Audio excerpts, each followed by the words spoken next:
సర్కారు వారి శాడిజం ఎలా ఉందంటే తమ హక్కుల కోసం ప్రశ్నించిన ఉద్యోగుల సమాఖ్య అధ్యక్షుడు వెంకట్రామిరెడ్డిని ఏకంగా డిస్మిస్ చేసి పడేశారు.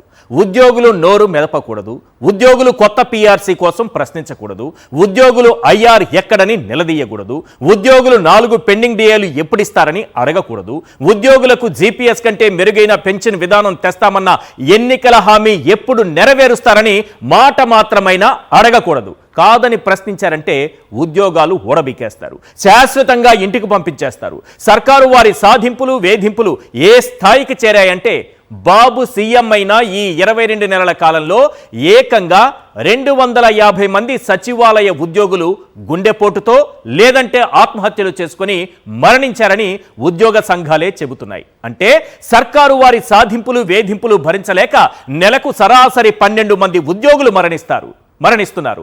ఆ లెక్కన ప్రతి 4 రోజులకు ఒక ప్రభుత్వ ఉద్యోగి ప్రాణం గాల్లో కలిసిపోతోంది. ఈ పాపం ఎవరిది?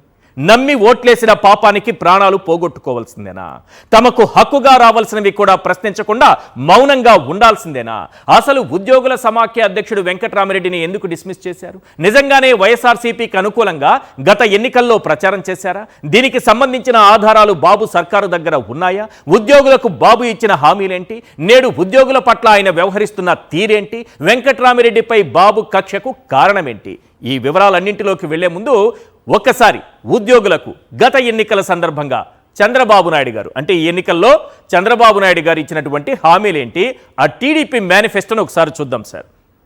ఇప్పుడు మనం పదే ఆ మేనిఫెస్టోను గుర్తు చేస్తే చంద్రబాబు నాయుడు గారు దాన్ని మాయం చేసేటటువంటి ప్రమాదం కూడా ఉంటుంది. ఒకసారి అందరూ గూగుల్లో దాన్ని డౌన్లోడ్ చేసి పెట్టుకోండి. ఎందుకంటే 2014-19 మధ్య ఇచ్చినటువంటి 650 హామీల్లో ఒక్కటంటే ఒక్కటి కూడా సంపూర్ణంగా నెరవేర్చకపోతే ఎక్కడా అని ప్రజలు నిలదీసేటప్పటికీ దాన్ని వెబ్సైట్ నుంచి మాయం చేసిన ఘనత చంద్రబాబు నాయుడు గారిది, ఆ పార్టీది. కాబట్టి ఇప్పుడు కూడా 2024లో ఇచ్చినటువంటి ఎన్నికల హామీల్లో అత్యంత ప్రధానమైన ఉద్యోగులకు ఇచ్చినటువంటి హామీలు ఏంటనేది కూడా ఒక్కసారి మనం చూద్దాం సార్. మళ్ళీ ఇప్పుడు చూసి గుర్తుపెట్టుకోకపోతే చాలా ఉన్నాయి హామీలు. ఇప్పుడు ఉద్యోగుల గురించి మాట్లాడుతున్నాం కాబట్టి అదే మాట్లాడుకుందాం. నిరుద్యోగుల గురించి మాట్లాడినప్పుడు ఆ హామీలు ఏమున్నాయి కూడా చూద్దాం. ప్రధానంగా ఉద్యోగులకు సంబంధించి సిపిఎస్ జీపీఎస్ విధానాన్ని పునఃసమీక్షించి ఆమోదయోగ్యమైన పరిష్కారానికి కృషి చేస్తామని చంద్రబాబు నాయుడు గారు అన్నారు. మరి మా పవన్ కళ్యాణ్ గారు అయితే డిప్యూటీ సీఎం గారు వెంటనే వారం రోజుల్లోనే చేసేస్తానన్నారు, 10 రోజుల్లోనే అయిపోతుందన్నారు, వచ్చిన వెంటనే అయిపోతుందన్నారు. వచ్చి 22 నెలలైంది. ఇంతవరకు సిపిఎస్ జీపీఎస్ ఏ విధానాన్ని పునఃసమీక్షించలేదు, ఒక ఆమోదయోగ్యమైనటువంటి పరిష్కారం చూపలేదు. ఇప్పుడు రెండోది, ఉద్యోగులకు మెరుగైన పీఆర్సీ అమలు చేస్తాం. ఎక్కడ సార్ పీఆర్సీ చైర్మన్నే తీసి పంపించేశారు. పీఆర్సీ లేదు. పోనీ ఐఆర్ ఇచ్చారా? లేదు. అలవెన్స్ పేమెంట్స్ పైన కూడా పునఃపరిశీలన చేస్తాం. ప్రభుత్వ ఉద్యోగులకు కూటమి ప్రభుత్వం వచ్చిన వెంటనే ఐఆర్ ప్రకటిస్తామని వచ్చి 22 నెలలైంది, ఇంకా వెంటనే కాలేదు. ఈ వెంటనే అనేది ఇంకా కాలేదు. ఎప్పుడవుతుంది? 5 ఏళ్లకు ముందు అవుతుందా వెంటనే అంటే? ఇప్పటి వరకు ఐఆర్ ప్రకటించలేదు. ఇది కాకుండా వాలంటీర్ల గౌరవ వేతనం 5,000 నుంచి 10,000కు పెంచుతాము. ఇలా చాలా హామీలు ఇచ్చారు సార్, కానీ ఒక్క హామీ కూడా నెరవేర్చలేదు సార్. ఈ పరిస్థితుల నేపథ్యంలో సర్కారు వారి కక్ష సాధింపులు ఏ రకంగా ఉన్నాయి అన్న అంశానికి సంబంధించి ఒకసారి కొన్ని ప్రశ్నలు వినిపిస్తున్నాయి. అవేంటో స్క్రీన్ పైన చూద్దాం.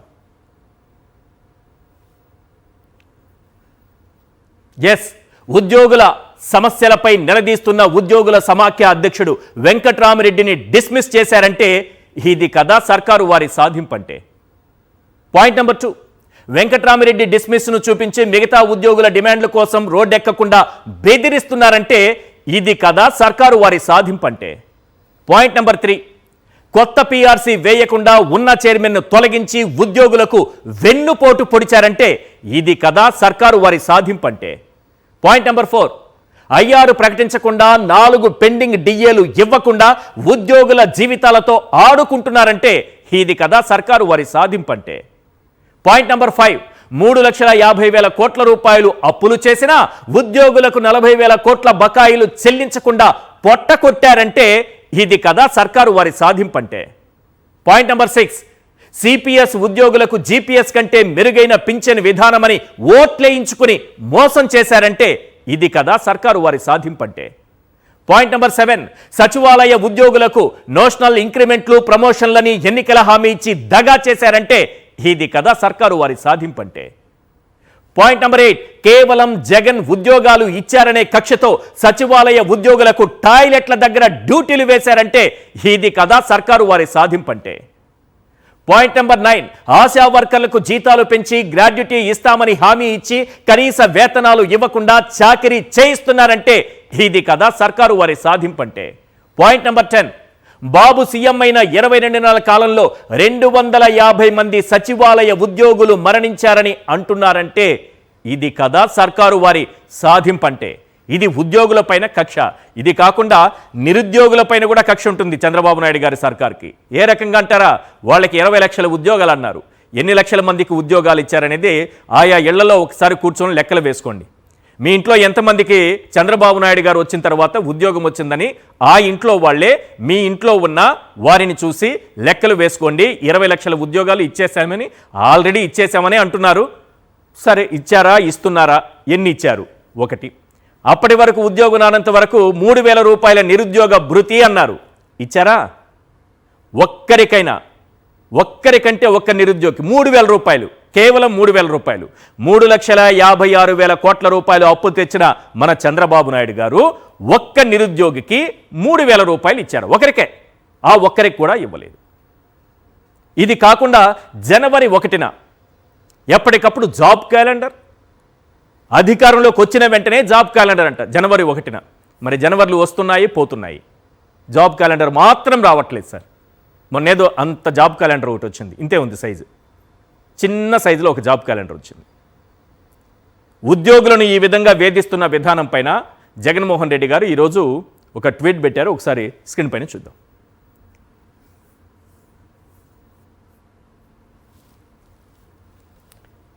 ఎస్, ఇది ప్రభుత్వ సమాఖ్య, ఉద్యోగుల సమాఖ్య కాకర్ల వెంకటరామరెడ్డి ఏం తప్పు చేశారు? ఉద్యోగుల సమస్యలు పరిష్కరించమని అడగడమే ఆయన చేసిన నేరమా? ఉద్యోగులకు ఇచ్చిన హామీలు ఎప్పుడు అమలు చేస్తారని అడిగితే అతనిపై రెడ్ బుక్ రాజ్యాంగాన్ని ప్రయోగించి అతన్ని డిస్మిస్ చేశారంటే మీరు భయపడిపోతున్నారనే కదా. అసలు రెడ్ బుక్ రాజ్యాంగం కాదు, రెడ్ బుక్ రౌడీయిజం. ఇది రెడ్ బుక్ రాజ్యాంగం కాదు. ఎందుకు రాజ్యాంగాన్ని మనం అవమానించుకోవాలి? అంత రౌడీయిజం కనిపిస్తోంది ఇక్కడ. సిఐ శంకరయ్య విషయంలో ఆయనైతే సిఐ శంకరయ్యని ఎంత దుర్మార్గంగా అంటే ఆయన సస్పెండ్ చేసిన విధానం, ఆయన పైన లేనిపోని ఆరోపణలు చేశారు. అసెంబ్లీ సాక్షిగా ఆయన నోటీసులు ఇచ్చారు. ఆయన ఏదో వివేక మర్డర్ కేసులో కొంతమందికి అనుకూలంగా వ్యవహరించారని ఆయన పైన ఆరోపణలు, ఆ తర్వాత ఆయనకి ప్రమోషన్ వచ్చిందని ఆరోపణలు అసెంబ్లీ వేదికగా చేస్తే ఆయన నోటీసులు పంపిస్తే ఆయన్ని సస్పెండ్ చేసి పడేశారు. ఇంకా నేను లిస్టు చదువుతాను తర్వాత. ఎంతమంది ఉద్యోగులపైన, ఐఏఎస్లపైన, ఐపీఎస్లపైన, ఐఆర్ఎస్లపైన ఏ రకంగా కక్ష సాధింపు చర్యలు చేపట్టారు?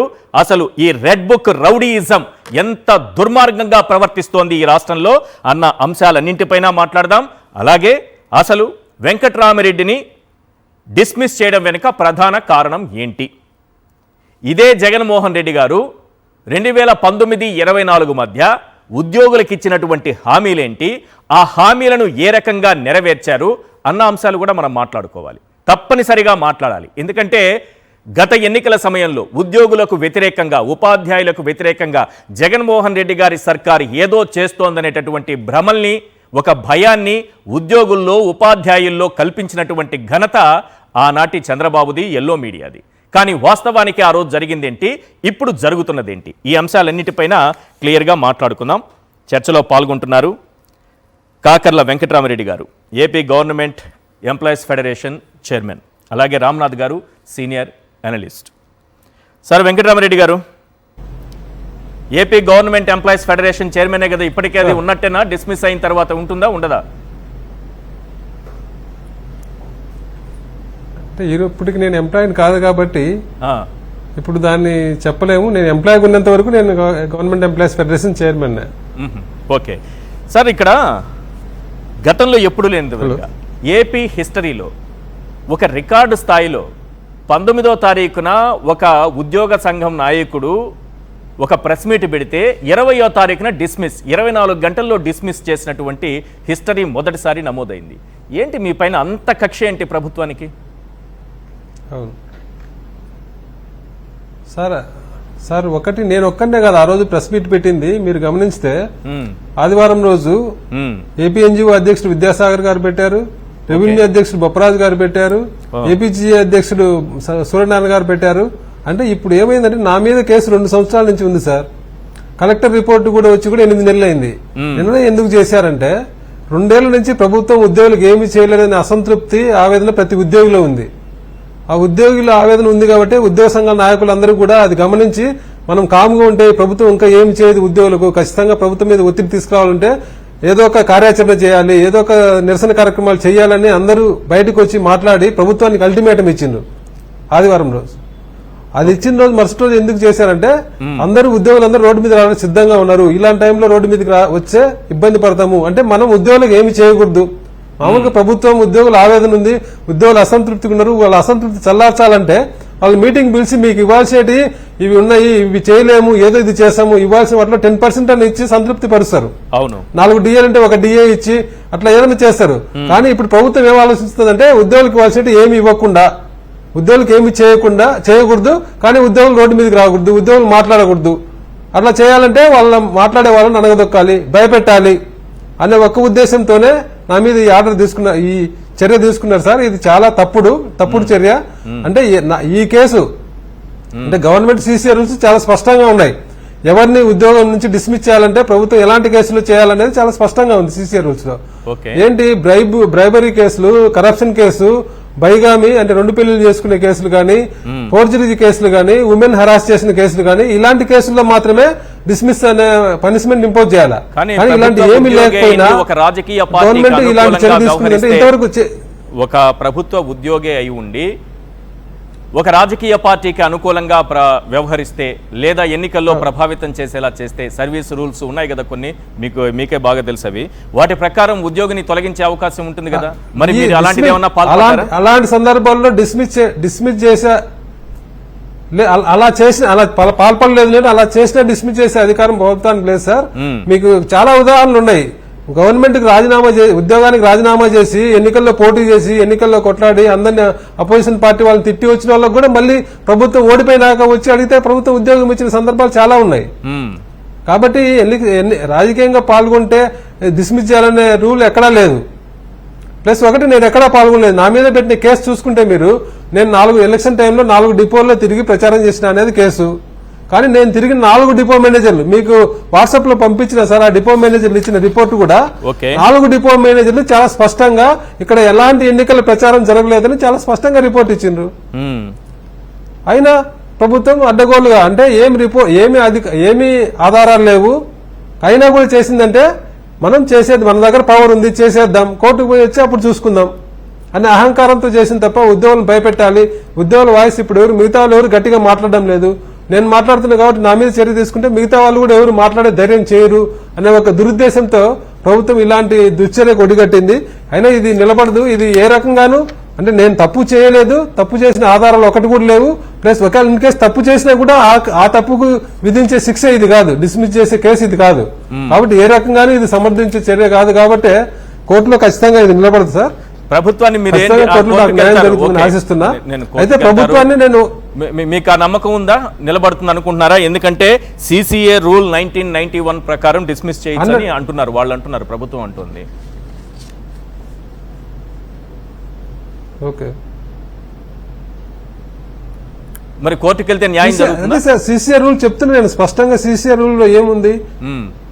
సిసిఏ రూల్లో ఖచ్చితంగా నేను చెప్పిన ఉంది కదా sir, bribery, corruption, bigamy, moral turpitude, forgery, ఈ ఉమెన్ హరాస్మెంట్, వీటికి మాత్రమే డిస్మిసల్ ఉంది, మిగతా వాటికి డిస్మిస్ చేయడానికి లేదు ప్రభుత్వానికి. ఎన్నికల కోడ్ ఉల్లంఘించి కోర్టులో న్యాయం జరుగుతుంది. ఎన్నికల కోడ్ ఉల్లంఘించి ఒక ఉద్యోగి ఆర్టీసీ కార్మికుల్ని ప్రభావితం చేసేలా మనం రుణం తీర్చుకోవాలి జగన్మోహన్ రెడ్డి గారికని మీరు ప్రచారం చేశారని మీ పైన ఆరోపణ.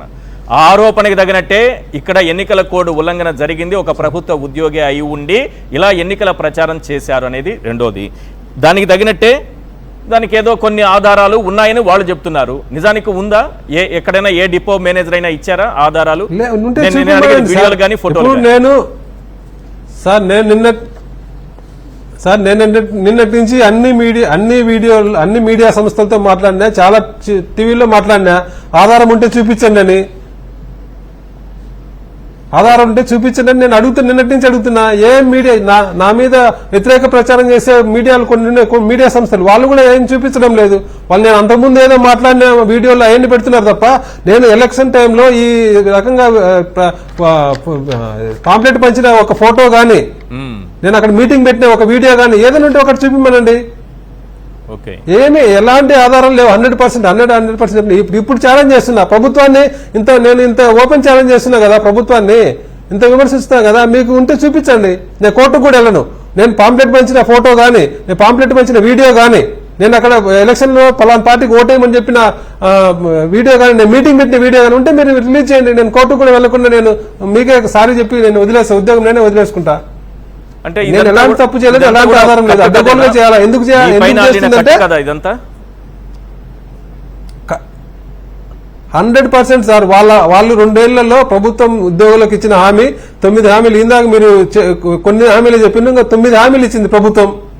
9 హామీలో ఒక్క హామీని అధికారంలోకి వచ్చిన వెంటనే అయ్యారన్నారు. అయ్యారు లేదు.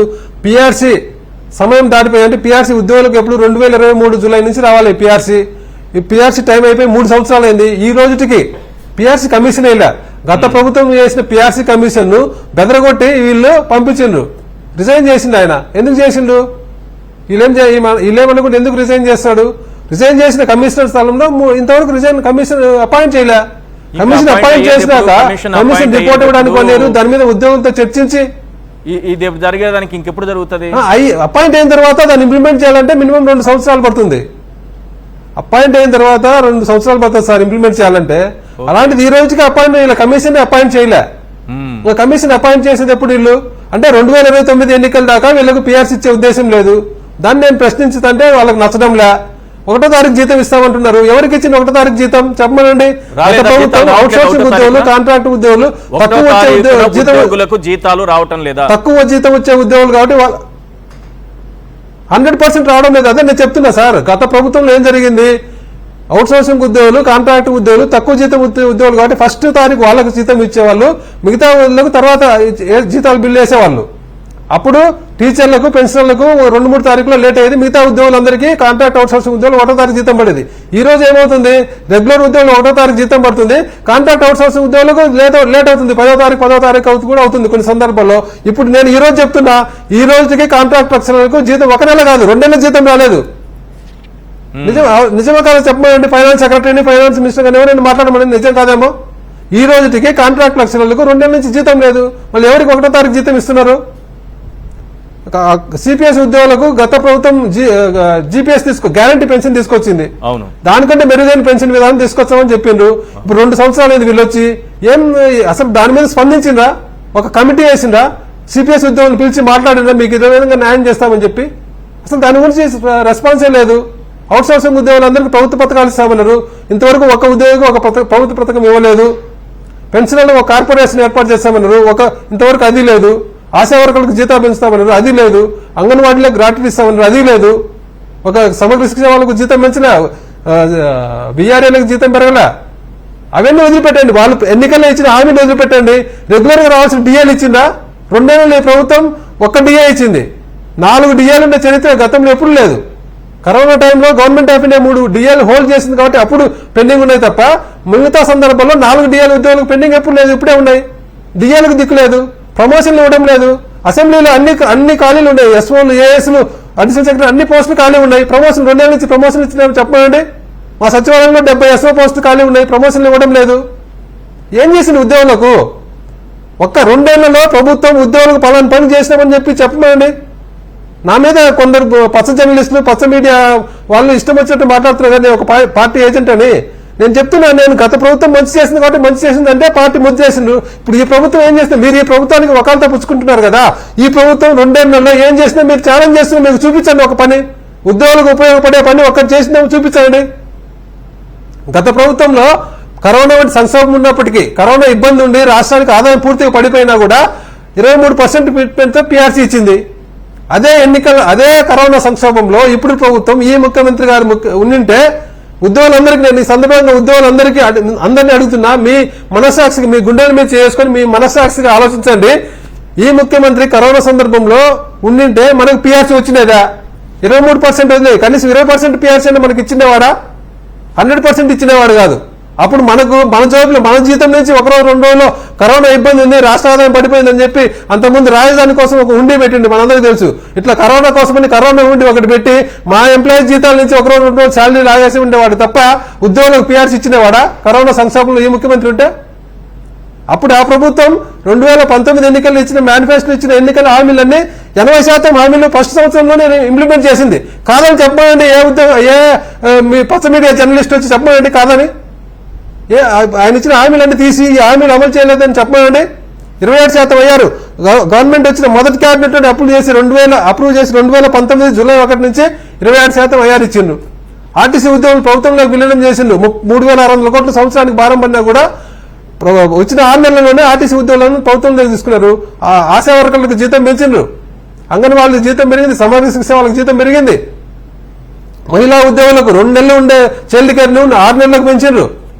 మహిళా ఉద్యోగులకు స్పెషల్ ఇబ్బందులు, వాళ్ళకు ప్రత్యేకమైన ఆరోగ్య ఇబ్బందులు ఉంటాయని చెప్పి వాళ్ళకి 5 స్పెషల్ క్యాజువల్ లీవ్లు సంవత్సరానికి ఇచ్చిండ్రు. అంతకంటే ముఖ్యంగా ఉద్యోగులకు ప్రమోషన్ల కోసం, ఇంక్రిమెంట్ల కోసం డిపార్ట్మెంట్ టెస్ట్ రాస్తారు. అలాంటి డిపార్ట్మెంట్ టెస్టుల్లో కూడా ఇబ్బంది పెట్టాలని 2014-19 మధ్య ఉన్న ప్రభుత్వం, టీడీపీ ప్రభుత్వం డిపార్ట్మెంట్ టెస్టుల్లో నెగిటివ్ మార్క్ సిస్టమ్ తీసుకొచ్చింది. అంటే డిపార్ట్మెంట్ టెస్టుల్లో ఉద్యోగులు పాస్ అయ్యే ఉద్యోగుల సంఖ్య తగ్గించడానికి డిపార్ట్మెంట్ టెస్టులో నెగిటివ్ మార్క్ సిస్టమ్ తీసుకొచ్చి ఉద్యోగులు ఇబ్బంది పెట్టే ప్రయత్నం చేసింది. దాన్ని గత ప్రభుత్వం తీసేసి డిపార్ట్మెంట్ టెస్టులు నెగిటివ్ మార్కులు అంటే తీసేయండి అని చెప్పి తీసేసిండు. ఆ తీసేయడం వల్ల తర్వాత జరిగే డిపార్ట్మెంట్ టెస్టులో 75% ఉద్యోగులు పాస్ అవుతున్నారు. ఈ రకంగా ఏ రకంగా తీసుకున్నా కూడా గత ప్రభుత్వం ఈ ప్రభుత్వం కంటే 100 రెట్లు మేలు. మీరు ఏం చేయకుండా మిమ్మల్ని ఎట్లా పోవడాలా? గత ప్రభుత్వం మంచి చేసింది కాబట్టి మంచి చేసిందని మేము మాట్లాడతాం. ఎప్పుడైనా జరిగేది ఇదే. 2014-19 మధ్య అప్పుడు ఉద్యోగ సంఘాల నాయకులందరూ అప్పుడు ప్రభుత్వాన్ని డిఏ ఇచ్చినప్పుడు అయ్యారు, ఏదన్నా ఉద్యోగులు మేలు చేసినప్పుడు కొనలేదా? అప్పుడు వాళ్ళందరి మీద టీడీపీ ముద్రేసి వాళ్ళను ఉద్యోగం నుంచి తీసేయాలా? ఇది నేను వెంకటరామరెడ్డి గారు ఇంకొక విషయం చెప్తున్నా సార్ ఈ సందర్భంగా. చెప్పండి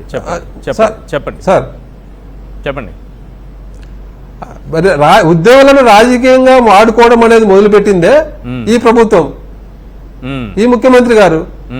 చాలా స్పష్టంగా 2014-19 మధ్య మీరు గమనించండి. ముఖ్యమంత్రి గారు ఏ ప్రోగ్రాం చేసినా ఉద్యోగులు బస్సులు వేసుకొని పోవాలా. పోలవరంలో ఆయన ఏదైనా ఒకటి ఓపెన్ చేస్తే అక్కడికి సెక్రటరియట్ నుంచి బస్సులు వేసుకొని ఉద్యోగులు తీసుకెళ్లిండ్రు. కేంద్ర ప్రభుత్వం ప్రత్యేక ప్యాకేజ్ ఇచ్చే అది చాలా అద్భుతంగా ఉంది అని చెప్పి ఉద్యోగులందరూ బస్సులు వేసుకొని వచ్చి విజయవాడ సెంటర్లో నవనిర్మాణ దీక్ష చేసిండ్రు. ముఖ్యమంత్రి ఆ ప్రభుత్వానికి సెంట్రల్ గవర్నమెంట్ విభేదాలు వచ్చి ఆయన బీజేపీ నుంచి బయటకు వచ్చి బీజేపీ శత్రువైనప్పుడు ప్యాకేజ్ బాగాలేదు, ప్రత్యేక హోదా కావాలంటే ఎమ్మెల్సీ అయిన అశోక్ బాబు గారు ఎలా వ్యవహరించారు? ప్రత్యేక అశోక్ బాబు గారు ఢిల్లీ, అశోక్ బాబు పక్క రాష్ట్రం కర్ణాటకకి వెళ్లి బీజేపీ నోటీస్ అని చెప్పి, అంటే ముఖ్యమంత్రి గారు బీజేపీతో ఉన్నంతసేపు బాగుంది, ఆయన బీజేపీ నుంచి విడిపోగానే మళ్ళీ కర్ణాటకకి వెళ్లి కర్ణాటకలో బీజేపీని ఓడించాడని చెప్పి ప్రచారం చేసిండ్రు.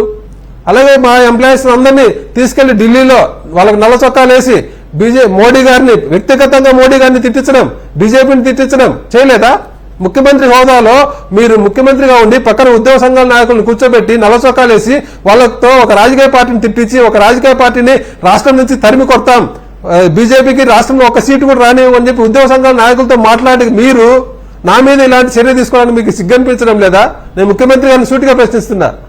ఇన్ని పనులు చేసిన మీరు, నేను ఏం తప్పు చేయకుండా ఎలాంటి ఆధారం లేకుండా నేను ఎక్కడా పార్టీ పేరు వైఎస్ఆర్ కాంగ్రెస్ పార్టీ పేరు చెప్పలే, ఎలక్షన్ గురించి మాట్లాడలే, ఏం ఓటేయమని చెప్పలే, ఎక్కడ ఏం చెప్పకుండా నా మీద ఇలాంటి చర్య తీసుకోవడానికి మీకు సిగ్గనిపించడం లేదా ముఖ్యమంత్రి గారిని అడుగుతున్నా నేను. రైట్, ఒక పాయింట్ చెప్పండి. వాళ్ళందరూ ఢిల్లీలో మీకు ఫోటోలు కూడా చూపిస్తా, చూడండి, చూపించండి. అదే ఢిల్లీలో జరిగిన ఢిల్లీలో ఇవన్నీ ఫోటోలు ఉద్యోగ సంఘాల నాయకులు అన్ని వాళ్ళు మాట్లాడింది కూడా మీకు వీడియో పెట్టానండి. వాళ్ళు మాట్లాడింది కూడా ప్లే చేయండి. ఏం మాట్లాడారో, రాష్ట్రంలో బీజేపీని గెలవనివ్వం, బీజేపీని ఒక్క సీటు రానివ్వం అని చెప్పి మాట్లాడింది ఉద్యోగ సంఘాల నాయకులు మాట్లాడితే అప్పుడు మీకు బాగా ఉండింది. 2019 ముందు అందరూ ఉద్యోగ సంఘాల నాయకులు అన్ని పేపర్లలో ఇంటర్వ్యూలు ఇచ్చిండ్రు. ఈ ప్రభుత్వం ఫ్రెండ్లీ ప్రభుత్వం, మాకు మంచి చేసింది, మళ్ళీ ఇదే ప్రభుత్వం రావాలని అన్ని ఇంటర్వ్యూలు ఆంధ్రజ్యోతి ఈనాడు పేపర్లలో పబ్లిష్ అయినాయి. అదంతా ఎన్నికలు ఒక ఉల్లంఘన. వాళ్ళందరి మీద చర్య తీసుకోవాలా, వాళ్ళందరినీ డిస్మిస్ చేయాలా? చాలా అడ్డగోలుగా చేసిన వ్యవహారం ఇది. కేవలం ఉద్యోగులను భయపెట్టడానికి చేసిన వ్యవహారం తప్ప ఇది నిలబడే ఇష్యూ కాదు, కోర్టులో నిలబడేది కాదు. వాళ్ళకు కూడా తెలుసు, ప్రభుత్వానికి కూడా తెలుసు. కాకపోతే మన దగ్గర అధికారం ఉంది, అడ్డగోలుగా చేద్దాం, తర్వాత కోర్టు నుంచి వచ్చినప్పుడు చూద్దాం అనే ఒక అహంకారంతో చేసిన చర్య. ఖచ్చితంగా దీని మీద కోర్టులో ఫైట్ చేస్తాం. కోర్టులో నాకు న్యాయం జరుగుతుందని ఆశిస్తున్నాను. ఇచ్చిన హామీలు, ఉద్యోగులకు ఇచ్చిన హామీలు నెరవేర్చమని డిమాండ్ చేసినటువంటి మరుసటి రోజే AP government employees federation chairman వెంకట్రామరెడ్డిని డిస్మిస్ చేశారు ఏకంగా. అంటే ఎలా ఉంటుందంటే ఇది మంచి ప్రభుత్వం అని చెప్పడానికి ఇది ఒక ఎగ్జాంపుల్. ఇంకా చాలా ఎగ్జాంపుల్స్ ఉన్నాయి. 3 ఐపీఎస్ను సస్పెండ్ చేశారు. PSR Anjaneyulu, Vishal Gunni, Kanthi Rana Tata. IPS Sanjay suspension, PV Sunil Kumar suspension, IPS జాషువాకు నో పోస్టింగ్, ఎస్సీ ఐపీఎస్ అన్బురాజన్కు no posting, retired senior police officer Vijayapal arrest, IRS Ramakrishna మార్గదర్శిలో తనిఖీలు నిర్వహించినందుకు అక్రమ కేసులు, వేధింపులు, మాజీ ఐఏఎస్ ధనంజయ రెడ్డి, అప్పుడు సీఎంగా ఉన్నటువంటి జగన్మోహన్ రెడ్డి గారికి ఓఎస్డీగా ఉన్నటువంటి కృష్ణమోహన్ రెడ్డి, బేవరేజెస్ కార్పొరేషన్ ఎండీగా పనిచేసినటువంటి వాసుదేవరెడ్డి, వీళ్ళందరిపైన ఏ రకంగా కేసులు పెట్టారు, అరెస్టులు చేశారో చూసాం. సిఐ శంకరయ్య వివేక మర్డర్ కేసుకు సంబంధించి ఈయన కొందరికి అనుకూలంగా వ్యవహరించారంట. ఆ కేసు విషయంలో కొంత అనుకూలంగా వ్యవహరించారని అసెంబ్లీ సాక్షిగా చంద్రబాబు నాయుడు గారే అబద్ధాలు చెబుతుంటే ఆయన నోటీసులు ఇచ్చినందుకు ఆయన్ని సస్పెన్షన్ పెట్టారు. ఆయన పైన కూడా సస్పెన్షన్. ఇలా ఉద్యోగుల జీవితాలతో, అలాగే ఐఏఎస్లు, ఐపీఎస్లు, ఐఆర్ఎస్ ఎవరినీ వదిలిపెట్టకుండా ఇది మంచి ప్రభుత్వం అని చంద్రబాబు నాయుడు గారి ప్రభుత్వం ప్రూవ్ చేసుకుంటుంది. ఎస్ రామ్నాథ్ గారు, ఎన్నికల హామీ నెరవేర్చమన్నందుకు 19వ తారీఖున ఒక ప్రెస్ మీట్ పెట్టి చెబితే 20వ తారీఖున డిస్మిస్ చేసినటువంటి పరిస్థితి కనిపిస్తోంది. చంద్రబాబు ఉద్యోగుల్ని, ఉద్యోగ సంఘాలని వెంటేసుకుని తిరిగినటువంటిది, వాళ్ళని ఢిల్లీకి తీసుకెళ్లి వాళ్ళతో మోడీని తిట్టించినటువంటిది, వాళ్ళని బెంగళూరుకు పంపించి అక్కడ బీజేపీ ఓటమికి పనిచేయాల్సిందిగా ఆదేశాలు ఇస్తే కొందరు అక్కడ వెళ్ళి పనిచేసినటువంటి విధానం, ఇవన్నీ చూస్తూ ఉంటే అసలు వెంకట్రామరెడ్డి మీద ఎందుకు అంత కక్ష? ఆయనే ఇన్ని చేసి వెంకట్రామరెడ్డి గారిని డిస్మిస్ చేయడానికి కారణం ఏం కనిపిస్తోంది? ఈశ్వర్ గారు, మీకు వెంకటరామరెడ్డి గారికి, సాక్షి ప్రేక్షకులకి నమస్కారం. రాష్ట్ర ప్రభుత్వం అయితే ఒకటే చాలా క్లియర్ గా అణిచివేత అనే విధానాన్ని అవలంబిస్తుంది. గత ప్రభుత్వానికి ఈ ప్రభుత్వానికి మధ్య తేడా గమనిస్తే సింపుల్ గా అర్థమవుతుంది. జగన్మోహన్ రెడ్డి గారు సీఎం గా అయిన వెంటనే సచివాలయానికి వెళ్లి అక్కడ ఉద్యోగులతో సమావేశమైన ఆ భేటీలోనే అయాన్ని ప్రకటించారు. కానీ చంద్రబాబు నాయుడు గారు వచ్చిన వెంటనే వారానికి ఏం చేశారు? పిఆర్సీ చైర్మన్ గా ఉన్న మన్మోహన్ సింగ్ గారితో రాజీనామా చేయించారు. చేయించినప్పుడు ఏమనుకున్నారు ఉద్యోగులంతా? సరే, గత ప్రభుత్వంలో నియమితులయ్యారు కాబట్టి చంద్రబాబు నాయుడు గారు తన అనుకూలమైన వ్యక్తిని ఏమైనా పిఆర్సీ చైర్మన్ గా నియమించి ప్రక్రియ అంతా వేగంగా ముందుకు తీసుకెళ్తారు అనుకున్నారు. కానీ ఇప్పుడు 2 ఏళ్ళు అవుతోంది, అసలు ముందుకెళ్లే పరిస్థితి లేదు. పైగా ఒక పద్ధతి ప్రకారం ఉద్యోగుల్ని ఒక దోపిడీ వర్గంగా చిత్రీకరించే ప్రయత్నం కూడా రాష్ట్ర ప్రభుత్వం చేస్తోంది. ముఖ్యమంత్రి గారు కావచ్చు, ఆర్థిక మంత్రి గారు కావచ్చు, గమనించండి, మొత్తం ఆదాయంలో 99% ఉద్యోగుల జీతపత్యాలకు వెళ్ళిపోతుంది, పింఛన్లకి అని పదే స్టేట్మెంట్లు ఇస్తూ ఉన్నారు. దీని ద్వారా ఏం చేస్తున్నారు? మొత్తం ఆదాయాన్ని అంతా ఉద్యోగులే మింగేస్తున్నారు అని చెప్పేసి సమాజంలో వాళ్ళకి ఎలాంటి సానుభూతి, మద్దతు రాకుండా చేసి ఇక 99% మనమే మింగేస్తున్నామని చంద్రబాబు నాయుడు గారి ప్రచారం చేస్తున్నప్పుడు మనం రోడ్డు మీదకి వెళ్తే మనల్ని ఏమనుకుంటారు అన్న ఒక ఆత్మన్యూన్యత భావంతో సైలెంట్ అయిపోవాలి అన్న విధంగా పద్ధతిగా చేస్తున్నారు. అయితే 2 ఏళ్ళు కావస్తున్న సమయంలో ఇప్పుడిప్పుడే ఉద్యోగ సంఘాల నాయకులు కూడా ఇక గట్టిగా మాట్లాడడం మొదలుపెట్టారు. నిజానికి చెప్పాలంటే చంద్రబాబు నాయుడు గారు అధికారంలోకి వచ్చిన వెంటనే ఐఆర్ ఇస్తామన్నారు. కానీ 2 ఏళ్ళు అవుతుంది, లేదు. ఇప్పటికైనా ఉద్యోగ సంఘాల నాయకులు వాళ్ళ కర్తవ్యం నిర్వహించేందుకు ముందుకు వస్తూ ఉంటే ఇంకా వరుసగా ప్రెస్ మీట్లు పెట్టడం మొదలైంది. కాబట్టి చివరికి పరిస్థితి ఎంతవరకు వెళ్ళిపోయింది? ఉద్యోగ సంఘాల నాయకులు మీరు 35,000 కోట్ల రూపాయలు బకాయిలు ఉన్నారు, మీరు ఇచ్చేది లేదు, పోయేది లేదు, కనిపిస్తోంది. ఆ పరిస్థితి కనిపించడం లేదు. కాబట్టి ప్రభుత్వ భూములు ఉంటే వాటిని ఉద్యోగులకి స్థలాల కింద ఇచ్చి మార్చేయండి, అలాగైనా బకాయిలు చెల్లించండి అనే స్థాయికి ఈ రోజు రాష్ట్రంలో పరిస్థితి వెళ్ళిపోయింది. ఇవన్నీ చూసిన తర్వాత ఇది చాలా దూరం వెళ్తుంది అన్న ఉద్దేశంతోనే ఇప్పుడు వెంకటరామరెడ్డి గారి మీద డిస్మిస్ చేసేసారు. ఏదో సస్పెన్షన్ కూడా కాదు, డిస్మిస్ చేయడం ద్వారా ఇక ఆటోమేటిక్ గా ప్రతి ఒక్క ఉద్యోగి భయపడతారు. మీరు బాగా గమనించండి, ఉద్యోగులకు స్వేచ్ఛ ఎక్కడ ఉంది, ఎలా, ఏ ప్రభుత్వంలో ఎలా ఉంది అన్నదానికి. సరే, జగన్మోహన్ రెడ్డి గారి హయాంలో కోవిడ్ వచ్చిన వెంటనే, కోవిడ్ పోగానే కొన్ని నెలలకి ఉద్యోగ సంఘాల నాయకులు డిమాండ్లు మొదలు పెట్టారు. కొన్ని నెలలకే, తప్పేం కాదు, ఎందుకంటే వాళ్ళ కర్తవ్యం, వాళ్ళ ఉద్యోగ సంఘాల నాయకులుగా ఉన్నారు కాబట్టి డిమాండ్ చేశారు. జగన్మోహన్ రెడ్డి గారు అన్ని చేయకపోయినా కూడా ఎప్పటికప్పుడు వాళ్ళని పరిగణలోకి తీసుకుంటూ మాట్లాడుతూ కమిటీలు వేసి ఏదో ఒకటి సాల్వ్ చేసే ప్రయత్నం చేశారు. చంద్రబాబు నాయుడు గారు ముఖ్యమంత్రి 2 ఏళ్ళు అవుతుంది కదా, ఉద్యోగ సంఘాల నాయకులు మొన్న కూడా చెప్తున్నారు, మాకు అసలు అపాయింట్మెంట్ కూడా ఇవ్వడం లేదు చంద్రబాబు నాయుడు గారు అని చెప్పారు. ఎన్నిసార్లు చంద్రబాబు నాయుడు గారు ఉద్యోగ సంఘాల నాయకులతో చర్చ జరిపారో చెప్పండి. అసలు దగ్గరకు కూడా రానివ్వడం లేదు. జగన్మోహన్ రెడ్డి గారి హయాంలో విజయవాడలో ఒక మీటింగ్ జరిగితే పెద్ద సంఖ్యలో అక్కడికి వచ్చారు. జగన్మోహన్ రెడ్డి గారికి వ్యతిరేకంగా, ఒక ముఖ్యమంత్రిగా ఉన్న జగన్మోహన్ రెడ్డి గారికి వ్యతిరేకంగా కొందరు ఉద్యోగులు అత్యుత్సాహంతో పాటలు కూడా పాడారు. మరి ఈ రోజు చంద్రబాబు నాయుడు గారి మీద పాడే స్వేచ్ఛ ఈ రోజు రాష్ట్రంలో ఉందా? ఎక్కడైనా ఉందా? అంటారా ఊహ అంటారా? ఆ రోజు పాట పాడిన వాళ్ళు ఇప్పుడు అసలు రమ్మనండి ఒక్కరే అంటారా? పాటే కదా ఆ రోజు పాడారు.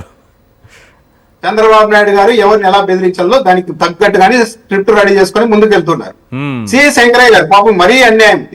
ఆయన ఏం చెప్పారు? సార్, నేనేదో వివేకానంద రెడ్డి కేసులో నేను సహకరించానని చెప్పి నాకు డిఎస్పీగా ప్రమోషన్ ఇచ్చారని చెప్తున్నారు. నేను ఎక్కడ డిఎస్పీని అయ్యాను? నాకు సస్పెన్షన్లు, సిఐ గానీ ఇంకా ఆ కేడర్ లోనే ఉన్నారు. మీరు పదే పదే అసెంబ్లీ వేదిక కూడా తప్పులు చెప్తున్నారు, సవరించుకోండి సార్ అని ఒక లీగల్ నోటీస్ పంపిస్తే చంద్రబాబు నాయుడు గారు అసెంబ్లీలో చెప్పిన మాట ఏంటి? హౌ డేర్ ఒక సిఐ నాకు నోటీసులు పంపిస్తాడా అన్నారు అసెంబ్లీ వేదికగా. అంటే ఇక్కడే ప్రజాస్వామ్యం మీద చంద్రబాబు నాయుడు గారికి ఎంత నమ్మకం ఉందన్నది అర్థమవుతుంది. సీఎం అయినా ఎవరైనా అసెంబ్లీలో మాట్లాడింది అక్కడ రికార్డ్ అవుతుంది కాబట్టి ఆ తప్పుడు సమాచారం అసెంబ్లీలో ఉండకూడదు కాబట్టి ఆయన లీగల్ నోటీస్ పంపించారు. తప్పేం కాదు. చంద్రబాబు నాయుడు గారు హుందాకి ఏం తెలిసింది? సరే, ఎక్కడో నాకు కమ్యూనికేషన్ గ్యాప్ ఉంది, సమాచారం సరిగా లేదు, సరే అతను డిఎస్పీ కాలేదు అని సరిపోయింది. నాకే నోటీసులు పంపిస్తారన్నారు, వెంటనే డిస్మిస్ ఆర్డర్ వచ్చేసింది ఆయన. అంటే ఎంత అన్యాయంగా, మేము నీ మీద ఇష్టానుసారం అబద్ధాలు చెప్తాం, ఏమైనా ప్రచారం చేస్తాం, అది కాదు ఇది అని చెప్పుకునే స్వేచ్ఛ కూడా ఉద్యోగులకి, పోలీసులకు ఉండకూడదనే కదా చంద్రబాబు నాయుడు గారు చేస్తున్నది. అశోక్ బాబు గారు నిజంగా చంద్రబాబు నాయుడు గారి ప్రభుత్వం లాగా గత ముఖ్యమంత్రులు వ్యవహరించి ఉంటే బాగా మీకు గుర్తు ఉంటుంది. సమైక్యాంధ్ర ఉద్యమ సమయంలో అశోక్ బాబు గారు మొత్తం రాజకీయ పార్టీలకు పత్రాలు జారీ చేసేవారు. అవును, ఆ రోజు కూడా ముఖ్యమంత్రి ఇలా ఉంటే ఉద్యోగ సంఘం నాయకుడై ఉండి మీరేంటి రాజకీయ పార్టీని ప్రభుత్వాన్ని డిక్టేట్ చేయడానికి అని చెప్పింటే రెండో ఫత్వా ఇవ్వడానికి కూడా అశోక్ బాబు గారికి ఆ రోజు అవకాశం ఉండేది కాదు. కానీ ఆ రోజు ముఖ్యమంత్రులంతా ప్రజాస్వామ్యయుతంగా సరే వాళ్ళు ఏదో వాళ్ళ అభిప్రాయాన్ని పంచుకుంటున్నారు కదా అని మర్యాద ఇచ్చారు. సరే, ఆ తర్వాత ఏమైంది? చంద్రబాబు నాయుడు గారు అధికారంలోకి వచ్చిన తర్వాత ఇదే అశోక్ బాబు గారు ఏం చెప్పారు? ఉద్యోగులు ప్రభుత్వంతో గొడవలు పెట్టుకోకూడదని మాట్లాడారు. సరే, అక్కడికే అయిపోయింది. ఈయనకి ఏం ఉద్దేశం కాకపోతే కర్ణాటకలో వెళ్లి చంద్రబాబు నాయుడు గారు ఎప్పుడైతే బీజేపీతో తెగదెంపులు చేస్తున్నారో అక్కడికి వెళ్లి బహిరంగంగా వెంకటరామరెడ్డి గారు ఏదో ప్రచారం చేశారు వైసీపీకి అంటున్నారు. ఆధారాలు చూపించండి అంటే ఒక ఫోటో లేదు, ఏం లేదు. ఉండింటే ఈ పాటికి తెలుగుదేశం పార్టీ మీడియాలో మారుమోగే వీడియోలు, ఫోటోలు ఉంటే ఒక్కటి లేదు. కానీ ప్రచారం చేశారని చెప్పారు. కానీ ఆ రోజు అశోక్ బాబు గారు ప్రచారం చేసింది బీజేపీని ఓడించండి అని పిలుపునిచ్చింది, అన్ని రికార్డు ఉన్నాయి. మరి ఆ రోజు ఆయన సర్వీస్ నుండి ఎందుకు తొలగించలేదు? పైగా ఇంకా 1 year ఉండగానే వీఆర్ఎస్ ఇచ్చి తెలుగుదేశం పార్టీ తరఫున ఎమ్మెల్సీగా చేశారు. అంటే అప్పటి వరకు ముసుగులో ఎంత సేవ తెలుగుదేశం పార్టీకి చేసి ఉంటే తప్పించి ఒక ఎమ్మెల్సీ లాంటి కీలకమైన పదవి అశోక్ బాబు గారికి ఇస్తారు. అంటే ఎవరిని ఎవరు ఎలా వాడుకున్నారనేది దీన్ని బట్టే చాలా క్లియర్ గా అర్థమవుతోంది కదా. ఇన్ని లోపాలు పెట్టుకుని చంద్రబాబు నాయుడు గారు మళ్ళీ యువతల వాళ్ళ మీద మాట్లాడుతూ ఉంటారు. ఇది పై స్థాయిలో మాత్రమే. కింది స్థాయిలో ఇక సచివాలయ ఉద్యోగులు, గ్రామ సచివాలయ ఉద్యోగులు, కింది స్థాయి ఉద్యోగులు వాళ్ళకి టార్చర్ అంటే ఏందో ఇప్పుడు కనపడుతోంది. జగన్మోహన్ రెడ్డి హయాంలో ఆయన స్వేచ్ఛగా వదిలేస్తే లేదు మిమ్మల్ని అణచివేస్తున్నారు అని చెప్పి ఒక హిప్నాటిజం చేసి నిజంగానే జగన్మోహన్ రెడ్డి అణచివేస్తున్నారేమో అభిప్రాయాన్ని కలిగించి ఓటింగ్ కి విపరీతంగా ఉద్యోగులు వెళ్ళి చాలా మంది ఓటేసి బయటకు వచ్చిన తర్వాత జగన్మోహన్ రెడ్డికి మా తడకాయ ఏంటో చూపించామన్నారు. ఇప్పుడు ఈ 2 ఏళ్లుగా చంద్రబాబు నాయుడు గారు తన తడాక ఏంటో ఉద్యోగులకు చూపిస్తున్నా మాట్లాడలేని పరిస్థితి వచ్చేసి. అంటే జగన్మోహన్ రెడ్డి స్వేచ్ఛ ఇస్తే దాన్ని దుర్వినియోగం చేసుకున్నారు. చాలా మంది పోలీసులు బహిరంగంగా ఉద్యోగులు జగన్మోహన్ రెడ్డి గారిని ఇష్టానుసారం తిట్టేవాళ్ళండి. మరి చేయాలనుకుంటే డిస్మిస్ చేయొచ్చు కదా, చేయలేదు. ఎందుకు చేయలేదంటే సరే వాళ్ళ అభిప్రాయాలు అలా ఉంటాయి, ఏమున్నా కూడా సీరియస్ గా చర్యలు తీసుకోకూడదు అన్న హుందాతనంతో ప్రజాస్వామ్యం. చెప్పండి సార్, గ్రౌండ్ లెవెల్ అంటే ఏంటంటే ఉద్యోగులు, ఉపాధ్యాయుల్లో నిజానికి ఈ 22 నెలల కాలంలో ప్రభుత్వం పైన ఎలాంటి ఒపీనియన్ ఏర్పడింది? అంటే ఒక చిన్న ఎంప్లాయ్ నుంచి పెద్ద స్థాయి వరకు. ఇప్పుడు సచివాలయ ఉద్యోగులు ఉన్నారు ఈశ్వర్ గారు, వాళ్ళని అడగని చెప్తారు. వైఎస్ఆర్ కాంగ్రెస్ పార్టీ హయాంలో సచివాలయంలోకి వచ్చి వైసీపీ నాయకుడైనా సరే ఏదో ఆ పనుంటి చేసి పెట్టండి అమ్మా అని అడుక్కోవడమే కానీ చేయాల్సింది అనేది లేదు. కానీ ఈ రోజు సచివాలయ ఉద్యోగులు అడగండి, గ్రౌండ్ లెవెల్ వాళ్ళే కదా. తెలుగుదేశం పార్టీ కార్యకర్త వచ్చి చేయండి, పని చేయండి అని రిక్వెస్ట్ చేయడం కాదు, ఆర్డర్లు వేస్తున్నారు. ఎలాంటి హోదాలు లేకపోయినా సరే పాటించాల్సిందే. ఏది కూడా నిబంధనల ప్రకారం లేదు. తెలుగుదేశం పార్టీ నాయకులు చెప్తేనే చేయాలి. అసలైన టార్చర్ అంటే ఏంటో వాళ్ళకి ఇప్పుడు బాగా అర్థమవుతుంది. అంటే ఈ స్థాయి ఎందుకు స్వయంగా మంత్రి గారే పసుపు బిల్ల పెట్టుకొని పోండి, మీకు కాఫీ టీలు పెట్టి కుర్చీలు వేసి మాట్లాడాలా అన్నారు. చంద్రబాబు నాయుడు గారు స్వయంగా ఏమన్నారు? కుప్పంలోనే మా పార్టీ కార్యకర్తలు కండువాలు వేసుకొని వస్తుంటే కొంతమంది అధికారులు ఇది ప్రభుత్వ కార్యక్రమం కాబట్టి రాకూడదు అంటున్నారంట, మీకు చాలా తీవ్రమైన చర్యలు ఉంటాయి ఇలా అడ్డుకుంటే అని చెప్పారు. పేరెంట్స్ టీచర్ల మీటింగ్ ఉంటుంది స్కూళ్లలో, పిల్లల పర్ఫార్మెన్స్ ఎలా అన్నది టీచర్లు తల్లిదండ్రులకు వివరిస్తారు. దాంట్లో కూడా తెలుగుదేశం పార్టీ కార్యకర్తల్ని చొరబడేలా చేశారు అధికారికంగా. అంటే ఏ విధంగా ప్రతిదీ మొత్తం వ్యవస్థ మొత్తం తన ఆధీనంలోనే తీసుకున్నారు. ఇప్పుడు ఉద్యోగుల విషయంలో అయితే చాలా దారుణంగా చంద్రబాబు నాయుడు ప్రభుత్వం వ్యవహరిస్తోంది. ఒకటే, చంద్రబాబు నాయుడు గారు ఈ ఐఆర్ ఇవ్వడం అనేది, ఈ పిఆర్సీ అనేది ఇప్పుడు కాదు, నాకు తెలిసి ఆఖరి ఏడాదిలో ఏదో ఒకటి ప్రకటించేస్తే పిఆర్సీ అది వచ్చే ప్రభుత్వం మీద పడుతుంది, మనం తప్పించుకోవచ్చు అనే గేమ్ లోనే ఉన్నారు. అప్పటి వరకు ఇలాగే ప్రచారం చేస్తూ ఉంటారు చంద్రబాబు నాయుడు గారు. ఉద్యోగులు మొత్తం దోచేస్తున్నారు, తినేస్తున్నారు, ఇంకేం లేదు ఇక్కడ అన్నాడు. ఎస్ వెంకటరామరెడ్డి గారు, మీరు ప్రభుత్వం ఇచ్చినటువంటి, అంటే అప్పుడు టీడీపీ ఇచ్చినటువంటి ఎన్నికల హామీల్లో ఇప్పుడు ప్రభుత్వం వచ్చాక ఒక్కటి కూడా నెరవేర్చలేదు, నేను ప్రెస్ మీట్ పెట్టి ఇది ప్రశ్నించాను కాబట్టి నా పైన డిస్మిస్ చేశారని అంటారు. మీరు గతంలో Suryadevara Prasanna Kumar assembly secretary general ఆయన గారి గురించి కూడా మాట్లాడారు, ఇది కూడా ఓ కారణమని అనుకుంటున్నారా? అవును, అంటే అది కారణం ఎందుకు మాట్లాడాల్సి వచ్చింది? ఖచ్చితంగా 100% తప్పు సార్, దాన్ని తప్పు అని చెప్పిన సార్. ఆయన ఎన్వి రమణ గారికి కావాల్సిన వ్యక్తి అని బాగా ప్రచారంలో ఉంది. కాదు సార్, ఎన్వి రమణ గారికి కావాల్సిన వ్యక్తి అని బాగా ప్రచారం, పెద్ద వ్యక్తులతో మీరెందుకు ఢీకొనాలి? ప్రచారంలో ఉన్నది చెప్తున్నా నేను, మీరెందుకు అంత పెద్ద వ్యక్తితో ఢీకొనాలి? ఆ సూర్యదేవర ప్రసన్న కుమార్ గారికి ఆ రోజు సుప్రీంకోర్టులో పర్మనెంట్ ఉద్యోగం ఇవ్వడానికి జస్టిస్ ఎన్వి రమణ గారు ఆ రోజు ప్రయత్నం చేయడము, తర్వాత నెక్స్ట్ వచ్చినటువంటి చీఫ్ జస్టిస్ ఆ ఉద్యోగాన్ని తొలగించడం, ఇవన్నీ చూసాం కదా. అంత పెద్ద వ్యక్తితో మీకెందుకు పోరాటం? సార్ ఆయన ఎంత పెద్ద వ్యక్తి అయినా ఆ వ్యక్తి వల్ల మా అసెంబ్లీ ఉద్యోగులు కూడా మా సెక్రటరీ అసోసియేషన్ లో భాగమే కాబట్టి మా ఎంప్లాయీస్ ఇబ్బంది పడుతున్నారు కాబట్టి ఆ విషయాన్ని ప్రభుత్వం దృష్టికి తీసుకెళ్ళాం మేము. ఎందుకంటే అసెంబ్లీ సెక్రటరీగా మా ఎంప్లాయీని ప్రమోషన్ మీద ఇవ్వాలా, అది పోస్ట్ ఖాళీ ఉంది, ఎలిజిబుల్ క్యాండిడేట్లు ఉన్నారు, అయినా ఇవ్వడంలే. ప్లస్ పోనీ మీరు ఇచ్చిన వ్యక్తికైనా అర్హత ఉంది అంటే అర్హత లేదు. గవర్నమెంట్ ఇచ్చిన జీవో ప్రకారం అసెంబ్లీ సెక్రటరీ జనరల్ గా ఎవరిని అపాయింట్ చేయాలి? లోక్సభలో సెక్రటరీ జనరల్ చేసిన వ్యక్తి కానీ, రాజ్యసభలో సెక్రటరీ జనరల్ చేసిన వ్యక్తి కానీ, వేరే ఏ స్టేట్లలో సెక్రటరీ జనరల్ చేసిన వ్యక్తిని మాత్రమే నియమించాలా. కానీ ఈయన ఉద్యోగం ఏంటి? ఈయన ఒరిజినల్ ఉద్యోగం ఏంటి? ప్రసార భారతిలో న్యూస్ రీడర్ కమ్ ట్రాన్స్లేటర్. అంటే ట్రాన్స్లేటర్ అంటే మా అసెంబ్లీలో ఎస్ఓ సెక్షన్ ఆఫీసర్ కంటే తక్కువ స్థాయి. అలాంటి వ్యక్తిని తీసుకొచ్చి మీరు ఎలాంటి అర్హత లేకుండా తీసుకొచ్చి ఆ పదవిలో కూర్చోబెట్టిండ్రు. సెక్రటరీగా ఉండే వ్యక్తికి లా డిగ్రీ ఉండాలి, లా డిగ్రీ ఉందా లేదా అనేది తెలియదు. ఆయన ఊరికి చెప్పుకున్నాడు, మా ఎంప్లాయీస్, అసెంబ్లీ ఎంప్లాయీస్ ఎవరైనా డిప్యూటీ సెక్రటరీ ఆ పై స్థాయి హోదాకి వెళ్తే వాళ్ళకి లా డిగ్రీ ఉండాలా, ఆ లా డిగ్రీని గవర్నమెంట్ సబ్మిట్ చేయాలా. సబ్మిట్ చేసిన తర్వాత గవర్నమెంట్ ఆ లా డిగ్రీని వాళ్ళు ఏదైతే యూనివర్సిటీలో చదివిందో ఆ యూనివర్సిటీకి పంపుతుంది. ఆ యూనివర్సిటీకి పంపి నిజ నిర్ధారణ చేసుకున్న తర్వాత వాళ్ళకు ప్రమోషన్ కన్ఫర్మ్ అవుతుంది. ఇప్పుడు ఇక్కడ అలాంటిది ఏం జరగలేదు. ఆయన ఎలాంటి సర్టిఫికేట్ సబ్మిట్ చేయలేదు. అడిగిండ్రు, కొందరు ఎమ్మెల్సీలు అడిగిండ్రు, ఆర్టీ యాక్ట్ కింద అడిగితే ఇవ్వలేదు. అలాంటి అర్హత తీసుకొచ్చి పెట్టిండ్రు. పెట్టడమే కాకుండా ఏం చేసిండ్రు, ఆయనకి సిఎస్ హోదా ఇచ్చిండ్రు, 5 లక్షలు ఇవ్వలేదు. ప్లస్ ఆయనకు 5 లక్షల జీతం ఇచ్చిండు దాదాపుగా, అంటే 4,90,000 5 లక్షల జీతం ఇచ్చిందంటే గవర్నమెంట్ లో రూల్స్ ఉన్నాయి. ఎవరైనా రిటైర్ అయిన ఉద్యోగికి రీఎంప్లాయ్మెంట్ ఇచ్చినప్పుడు ఆ ఎంప్లాయీ రిటైర్ అయ్యే రోజు ఏదైతే జీతం ఉందో ఆ జీతంలో పెన్షన్ మినహాయించి మిగిలిన మొత్తాన్ని మాత్రమే జీతంగా చెల్లించాలి. అదే పద్ధతి ప్రకారం అంతకుముందు రామాచార్యులు గారని ఆయన లోక్సభలో రాజ్యసభలో సెక్రటరీ జనరల్ గా చేసిండ్రు. అంటే కేంద్ర కేబినెట్ సెక్రటరీ హోదా. కేంద్ర కేబినెట్ సెక్రటరీ అంటే దేశంలో ఉండే అందరు ఉద్యోగుల కంటే పెద్ద హోదా అదే. అలాంటి హోదాలో చేసిన వ్యక్తికి కూడా రిటైర్ అయిన తర్వాత ఆయన పెన్షన్ లెక్క చేసుకుని 2 లక్షల చిల్లర జీతం ఇచ్చిండ్రు. అంతకుముందు కృష్ణమాచార్యులు అనేది అసెంబ్లీలో రిటైర్ అయిన ఉద్యోగి చేసిండ్రు. ఆయన కూడా రిటైర్ అయిన తర్వాత ఆయన పెన్షన్ లెక్కేసి ₹1,00,000 మాత్రమే జీతం ఇచ్చిండ్రు. అలాంటిది వాళ్ళిద్దరికి అంత తక్కువ జీతం ఇచ్చే ఈయన ఎస్ఓ స్థాయి వ్యక్తిని తీసుకొచ్చి 5 లక్షల జీతం ఇచ్చిండ్రు. 5 లక్షల జీతం ఇవ్వడమే కాకుండా సిఎస్ హోదా ఇచ్చిండ్రు. సిఎస్ హోదా ఇంతవరకు వేరే సిఎస్ గారే సిఎస్ గా ఉంటారు తప్ప మిగతా అధికారులకు సిఎస్ హోదా ఇచ్చింది ఎక్కడ లేదు. ఇక్కడ సీనియర్ ఐఏఎస్ లకు స్పెషల్ చీఫ్ సెక్రటరీగా ఇస్తారు తప్ప మిగతా మామూలు ఉద్యోగులకు సిఎస్ హోదా ఇవ్వడం ఇక్కడే చూస్తున్నాం మనం. సిఎస్ హోదా తీసుకుని ఆయన ఏం చేస్తున్నాడు, మామూలుగా సీఎంకి వెళ్లే ఫైల్ కానీ క్యాబినెట్కి వెళ్ళి చెప్పండి. ఆయన అడ్డగోలుగా తెచ్చుకునే కూడా మాకు అభ్యంతరం లేదు, కానీ మా ఎంప్లాయీస్ కు ప్రమోషన్లు ఇవ్వకుండా ఇబ్బంది పెడుతున్నారు కాబట్టి మేము ఆ అంశాన్ని ప్రస్తావించినాం. నెక్స్ట్ ఇంకో పాయింట్ చెప్పండి. హామీలు నెరవేర్చలేదని మీరు ఏదో డిమాండ్ చేస్తున్నారు కాబట్టి కక్ష సాధించారని అంటున్నారు. ఓవరాల్గా 250 మంది సచివాలయ ఉద్యోగులు గుండెపోటుతో కానీ ఆత్మహత్యలు చేసుకోవడం వల్ల కానీ ఈ 22 నెలల కాలంలో మరణించారని అంటున్నారు. నిజంగా ఆ స్థాయిలో వేధింపులు ఉన్నాయా? వేధింపులు అయితే 100% ఉన్నాయి సార్. అంటే మీరు చెప్పిన సంఖ్య నాకు దాని మీద క్లారిటీ లేదు, కానీ అంతమంది చనిపోయి ఎంతమంది ఎంప్లాయీస్ అయితే గుండెపోటుతో బ్రెయిన్ స్ట్రోక్ తో చనిపోవడం అనేది 100% నిజము. దాంట్లో ఎలాంటి డౌట్ లేదు. ఏ రకమైన టార్చర్ ఉందో నేను మీకు స్పష్టంగా చెప్తా.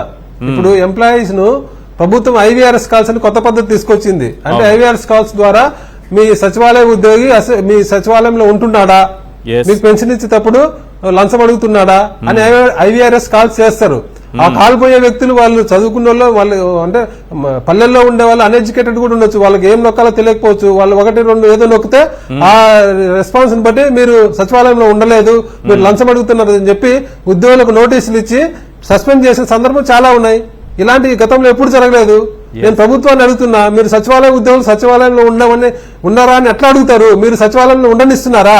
వాళ్ళని ప్రతి పనికి ఇంటింటికి తరుముతున్నారు మీరే. ఇది మంచి ప్రభుత్వం అని వాళ్ళే ఇంటికి వెళ్ళి స్టిక్కర్లు అంటించాలి. కేంద్ర ప్రభుత్వం జీఎస్టీ తగ్గించే వీళ్ళింటికి వెళ్ళి జీఎస్టీ తగ్గిందని ప్రజలకు తెలియదు అంటే టీవీలో లేదా పేపర్లో చూడరా వాళ్ళు? కానీ వీళ్ళు ఉద్యోగులు వెళ్ళి ఇంటింటికి వెళ్ళి జీఎస్టీ తగ్గిందని చెప్పి వాళ్ళే చెప్పాలి. వీధుల్లో కుక్కలు వాళ్ళే లెక్క పెట్టాలి. ఏదైనా ఉత్సవం జరిగితే వాళ్ళు టాయిలెట్ల దగ్గర వాళ్ళే కాపలా ఉండాలి, పార్కింగ్ దగ్గర వాళ్ళే కాపలా ఉండాలి. మొన్న అమరావతి చట్టం చేస్తే చట్టం అయిందని చెప్పి వీళ్ళు ఇంటింటికి వెళ్ళి సంబరాలు చేసుకున్న ఉద్యోగులను ఇంటింటికి పంపించిండ్రు. ఏంటంటే ఇంత ఘోరం? ఎంప్లాయీస్ తో ఇదైనా పనులు చేపించేది. రేపు ఎవరైనా పెద్ద నాయకుడు చనిపోతే ఇంటింటికి వెళ్ళి ఏడ్చండి అని చెప్పి కూడా వెళ్తాను చెప్పిస్తారేమో. అలా అంత ఘోరంగా ఉంది పరిస్థితి. రైట్. ఇంత టార్చర్ పెడుతున్నారు కాబట్టి మీరు సచివాలయంలో ఉండకుండా ప్రతి పనికి ఇంటింటికి పంపించి వాళ్ళు సచివాలయంలో ఉండమని మళ్ళీ ఉన్నారా లేరని అంటే సచివాలయం ఎలా ఉంటారు? మీరు ఉండనిస్తారు కదా సచివాలయంలో. అదొక అంశము. రెండోది ఏంటి, గత ప్రభుత్వంలో ఏం జరిగింది? పార్టీలు ఏం చూడకుండా అర్హత ఉంటే వాళ్ళందరికీ పెన్షన్ కానీ ఏదైనా కానీ ఇవ్వమని చెప్పిండ్రు. కానీ ఇప్పుడు ఏమంటున్నారు? పొలిటికల్ గవర్నెన్స్ అంటున్నారు. మా పార్టీ వాళ్ళు చెప్పిందే ఇవ్వాలంటున్నారు. ఒక ఉదాహరణ, యూరియా కొరత ఎంత ఉందో మనందరికీ తెలుసు. కావాల్సిన యూరియా సచివాలయంలో ఇవ్వడం, రైతు భరోసా కేంద్రంలో పెట్టడం లేదు. తక్కువ వస్తుంది. తక్కువ వచ్చినప్పుడు ఆ లోకల్ టీడీపీ లీడర్ వచ్చి నాకు 100 మూటలు నాకు ఇవ్వండి అంటాడు. ఇవ్వకపోతే ఉద్యోగం మీద దాడి చేస్తున్నారు. ఇచ్చే మిగతా వాళ్ళందరూ వచ్చి వాళ్ళ మీద ప్రెజర్ పెడుతున్నారు. ఉద్యోగుల మీద ఈ గవర్నమెంట్ వచ్చిన తర్వాత ఉద్యోగుల మీద ఎన్నిసార్లు దాడి జరిగింది? ఎన్నిసార్లు కొట్టిండ్రు? వేంపల్లిలో ఒక చిన్న ఉదాహరణ చెప్తా. వేంపల్లిలో ఒక ఉద్యోగి మీద దాడి జరిగితే దాని వీడియో ఉంది, అన్ని సాక్ష్యాలు ఉన్నా, పోలీసులు కేసు పెట్టలే.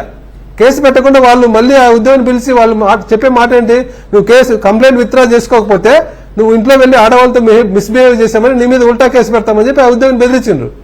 కానీ ఉద్యోగి గట్టివాడు కాబట్టి భయపడకుండా ఎస్పీని కలిసిండు, కలెక్టర్ను 4 రోజులు ఫైట్ చేసిండు. కంప్లైంట్ ఖచ్చితంగా కేసు రిజిస్టర్ చేయాలని చెప్పి కలెక్టర్ను ఎస్పీని 2-3 సార్లు కలిస్తే చివరకు 4 రోజుల తర్వాత కేసు కట్టిండు. ఇంత ఇబ్బందికర పరిస్థితి సచివాలయ ఉద్యోగుల మీద ఉంది. ఫైనల్ గా ఒక విషయం చెప్పండి. పని భారం, సర్వేలు, లక్ష్యాల సాధన పేరుతో చంద్రబాబు ప్రభుత్వం ఒత్తిడికి గురి చేయటం వల్లే సచివాలయ ఉద్యోగులు బలవన్మరణం చెందుతున్నారని గ్రామ వార్డు సచివాలయ ఉద్యోగుల జేఏసీ చైర్మన్ మధుబాబు ఆరోపించారు. పని ఒత్తిడి, వేధింపులు భరించలేక 2 ఏళ్లలో రాష్ట్ర వ్యాప్తంగా సుమారు 250 మంది సచివాలయ ఉద్యోగులు గుండెపోటు, ఆత్మహత్యలకు పాల్పడి మరణించారని అన్నారు. ఇది నేను చెప్తున్న సంఖ్య కాదు, ఉద్యోగులు చెప్తున్నదే, సచివాలయ ఉద్యోగుల నాయకులు చెప్తున్న మాట. చాలా మంది ఉద్యోగులు కూడా వదిలేసి వెళ్ళిపోతున్నారని కూడా రికార్డులు ఉన్నాయి ఈశ్వర్ గారు. ఎందుకంటే ఆ స్థాయిలో ప్రెజర్ ఉంది. ఇప్పుడు ఏమైపోయింది, ఈ వ్యవస్థను జగన్మోహన్ రెడ్డి గారు తెచ్చారన్నది తెలుగుదేశం పార్టీ వాళ్ళకు కోపం ఉంది. కానీ అవన్నీ పర్మనెంట్ ఉద్యోగాలు కాబట్టి ఏమీ చేయలేని పరిస్థితి. దాంతో ఏం చేస్తున్నారు, 10 మంది చేయాల్సిన పనినంతా ఒకరి మీద తోసి పడేస్తూ ఉన్నారు. దానివల్ల మొత్తం అంతా వాళ్ళ మీద భారం పడుతుంది.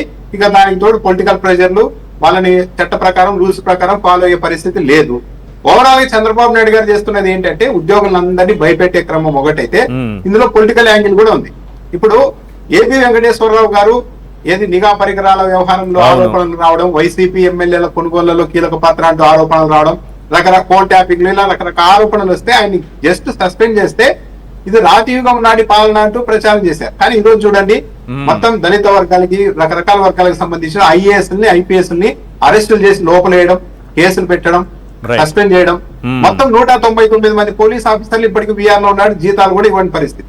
ఎందుకు చంద్రబాబు నాయుడు గారు ఇవన్నీ చేస్తున్నారంటే ఒకటే, ఎవరైతే తమను వ్యతిరేకిస్తారో వాళ్ళందరికీ వైసీపీ ముద్ర వేసేసి, ఇదిగో జగన్మోహన్ రెడ్డి వైపు ఉంటే జగన్మోహన్ రెడ్డికి అనుకూలంగా ఉంటే జైలుకి వెళ్తారు, సస్పెండ్ అవుతారు, జగన్మోహన్ రెడ్డి సావాసం చేస్తే ఇలా ఉంటుందని ఒక ప్రచారం చేస్తారు.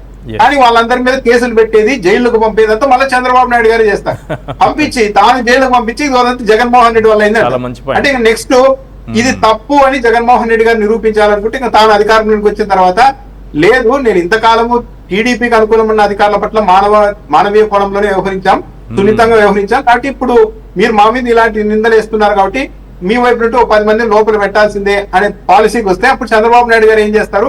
చంద్రబాబు నాయుడు గారికి అనుకూలంగా ఉన్న పోలీస్ ఆఫీసర్లు అధికారుల పరిస్థితి ఏంటి అంటే ప్రతిదీ ఒక రాజకీయ కోణంలో చిత్రీకరిస్తూ జగన్మోహన్ రెడ్డి గారిని టార్గెట్ చేయడంలో భాగంగా ఉద్యోగుల్ని వీళ్ళందరినీ వేధింపులకు గురి చేస్తోంది రాష్ట్ర ప్రభుత్వం కనిపిస్తోంది. ఈ స్థాయిలో ఎప్పుడూ లేవు.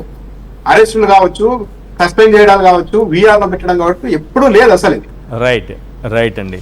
ఎన్నికల హామీలు, ఉద్యోగులకు ఇచ్చినటువంటి హామీలు నెరవేర్చాలని డిమాండ్ చేసిన వెంటనే కాకర్ల వెంకట్రామరెడ్డిని డిస్మిస్ చేస్తూ ప్రభుత్వం ఉత్తర్వులు జారీ చేసింది. ఆయనేమో న్యాయ పోరాటం చేస్తామని అంటున్నారు. మరి న్యాయస్థానాలలో ఆయనకి ఎలాంటి న్యాయం జరుగుతుంది? నిజంగానే ఆయన అంటున్నట్టుగా అన్యాయంగా డిస్మిస్ చేశారా? న్యాయస్థానాల్లో న్యాయం జరుగుతుందా? ఆయన పోరాటం చేస్తానంటున్నారు. Right, all the very best Venkatrami Reddy garu, and thank you చర్చలో పాల్గొన్నందుకు. అలాగే రామ్నాథ్ గారు థ్యాంక్ యూ అండి చర్చలో పాల్గొన్నందుకు. ఇది వాటి చర్చా కార్యక్రమం. చూస్తూనే ఉండండి సాక్షి టీవీ.